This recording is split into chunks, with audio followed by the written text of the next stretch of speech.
حضرت ابن عباس رضی الله تعالی عنہ یو ځل په مسجد نبوي کې اعتکاف ته ناستو چې یو سړی ورله راغی، سلام یې پرې واچولو او چپ چاپ ورسره کېناستو. حضرت ابن عباس ورته وفرمایل چې ای فرانکیه چې ته په څه وجه دومره غمجنې او په څه وجه دومره پریشانه یې، څه خبره ده؟ هغه وویل چې ای د الله رسوله، ای د الله رسول صلی الله علیه وسلم د تره زویه. حضرت ابن عباس رضی الله تعالی عنہ چې کوم هغه د حضرت محمد صلی الله علیه و آله وسلم عقاید او جهان د تره زویو، هغه کس ولوي چې ای د رسول الله صلی الله علیه وسلم د تره زویه، بېشکه پریشانه یم چې د فلان کی په ما باندې حق دی. او د نبی اکرم صلی الله علیه وسلم قبر مبارک طرف ته اشاره کړه او وی ویل چې د دې قبر د خاوند په عزت مې د قسم وي چې د دې چې د چا په ما باندې حق دی، نو زه دومره وس نه لرم چې د هغه حق پوره کړم. حضرت ابن عباس رضی الله تعالی عنہ وفرمایل چې آیا هغه ته زه ستا سفارش وکړم؟ نو هغه عرض وکړو چې څنګه تاسو ته مناسب لګي. ابن عباس رضی الله تعالی عنہ چې دا خبر واورېده نو پیزار یې پخپو کړو او د جومات نه بهر تشریف یوړو. هغه سړي عرض وکړو چې ای تاسو خپل اعتکاف ته نه هیر دی چې تا مطلب چپاړې واچولې او د مسجد نبوي نه بهر راووتې، پیزار د پخپو کو، نو تا نه خپل اعتکاف هیر دی، نو د جومات نه بهر تشریف تاسو څنګه یوړو؟ نو حضرت ابن عباس ورته وفرمایل چې هیر کړی مې نه دی، بلکې د دې قبر د صاحب صلی الله علیه وسلم نه مې اورېدلی دي او لا څه زیاته زمانه هم نه تېره شوې. دې لفظ ویلو سره د ابن عباس رضی الله تعالی عنہ د سترګو نه اوښکې روانې شوې چې نبي کریم صلی الله علیه وسلم فرمایلی دي چې څوک د خپل رور په حاجت کې وځي او وګرځي او کوشش کوي، دا د هغه دپاره د لسو کالو د اعتکاف نه ډیر بهتر دی. او څوک چې یو ورځ د الله تعالی د رضا دپاره اعتکاف وکړي نو الله د ده او د دوزخ ترمنځ 3 خندقونه حایل کړي. خندق مطلب کنده چې د هغې فاصله به د اسمان او د ځمکې ترمنځ فاصلې نه زیاته پلنه وي. او چې یوې ورځې اعتکاف دا فضیلت دی، نو د 10 کالو د اعتکاف به څومره فضیلت وي، څومره به د هغې مقدار وي. لکه ګوره یو انسان چې د بل انسان دپاره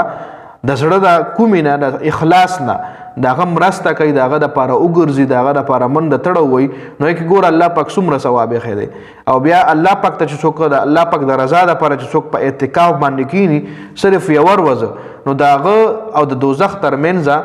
3 خندقونه الله پاک حایل کی. او د هغه خندق دومره پلن وي لکه د ځمکې نه والې تر اسمان نه زیاته فاصله، دومره د هغې پلنوالی وي. اوس ګوره اول دا چې یوې ورځې د اعتکاف ثواب دا دی چې الله جل شانه د هغه او د دوزخ ترمنځ 3 خندقونه جوړ کړي، او د هر یو خندق په دومره لوی وي څومره چې دا ټول جهان دی. او د یوې ورځې نه زیات څومره چې د زیاتو ورځو اعتکاف وي، هغه عمره به ثواب زیات وي. علامه شعرانی رحمت الله علیه په کشف الغمه کې د نبی کریم صلی الله علیه وسلم ارشاد نقل کړی دی چې څوک د رمضان د آخري عشرې اعتکاف وکړي نو د هغه ثواب د 2 حجونو او د 2 عمرو دی. او چې څوک په داسې جومات کې چې د امامتۍ مونځ پکې کیږي، د ماښام نه تر ماسخوتنه پورې اعتکاف وکړي، چې مونځ او د قرآن د تلاوت نه علاوه چا سره خبرې نه کوي، نو الله جل شانه به د هغه دپاره په جنت کې یوه ماڼۍ جوړه کړي. دویمه خبره چې هغه دا ده، هغه د دې نه هم زیاته اهمه ده، هغه د مسلمانانو حاجتونه پوره کول دي، چې د 10 کالو د اعتکاف نه بهتر ارشاد فرمایلی دی. د دې وجه ابن عباس رضی الله عنه د خپل اعتکاف پروا نه ساتله چې د دې پوره والی بیا هم کېدی شي او قضایي ممکنه ده. د دې د کبله د صوفیانو وینا ده چې الله جل شانه په نزد چې د مات شوي زړه څومره قدر دی، هغه عمره د بل څیز قدر نشته. لکه یو مات شوی زړه چې ته راژوندی کړي، د چا زړه وساتې، د چا زړه دپاره ته یو کار وکړي، نو هغه د الله پاک دپاره ډېر نږدو دی. همدا وجه ده چې د مظلوم د خیرونه به په حدیثونو کې ډېر یرل شوي دي، ډېر حدیثونو کې داسې خبرې شوي دي چې د مظلوم د خیرونه ځان ساتل پکار دي. نبی اکرم صلی الله علیه وسلم بچا څوک حاکم جوړ کړو ولېږه به نو د نور نصیحتونو سره به یې ورته دا هم وفرمایل چې مطلب د مظلوم د خیرونه ځان ساته، چې کله به څوک حاکم جوړ کړو زموږ خوږ نبی، نو هغه ته به چې کله نصیحت کولو حاکم ته، نو دا خبره به ول ضرور کوله چې د مظلوم د خیرونه ځان ساته. دې ځای کې د یوې مسلې خیال ساتل ضروری دی چې د چا د مسلمان د حاجت پوره کولو دپاره هم جومات نه په وتلو اعتکاف ماتیږي. لکه دا نه چې ستا اعتکاف په نه ماتیږي، اعتکاف پې ماتیږي. او که چېرې اعتکاف واجب دی نو د هغې قضا واجب ده. نبی اکرم صلی الله علیه وسلم به د ضرورت بشره نه علاوه د بل څه ضرورت دپاره د جومات نه وتلو. د حضرت ابن عباس رضی الله عنه د ایثار چې د بل په وجه یې خپل اعتکاف مات کړو، دا هم د داسې خلکو دپاره مناسب ده چې د نورو په خاطر په خپله د تندې د لاسه وتړ کېږي، مړه شي خو د اوبو آخري قطره یې ځکه ونس کله چې بل زخمي ورسره پروت دی. هغه زمانه وړاندې دی دا هم ممکنه ده چې د حضرت ابن عباس رضی الله عنه د اعتکاف نفلی و لکه اوس دا نه چې څوک دا ویډیو وګوري او هغه لکه ګوره دا خبرې چې کوم دي دا په فضایل رمضان کې دي